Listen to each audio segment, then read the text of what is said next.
7 best ways to naturally whiten yellow teeth at home. A strawberry. Pretty much everybody knows that strawberries are super delicious and healthy. But did you know that they're great for lightening your teeth as well? That's because they're acidic, which, if you haven't noticed by now, is great for teeth whitening. The easiest way to make use of it is to take a ripe strawberry and mash it up with a spoon.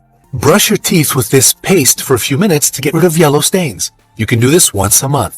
Hey, while you're at it, why not throw in some baking soda to the mix? In this case, you should mash up 1 strawberry, add half a teaspoon of baking soda, stir them together, dip your toothbrush into the mixture, and brush your teeth with it. Don't forget to leave the mixture on your teeth for about 5 minutes, and then rinse your mouth with water. Repeat this 1 to 2 times a week. Toothpaste, sea salt, baking soda, and lemon juice.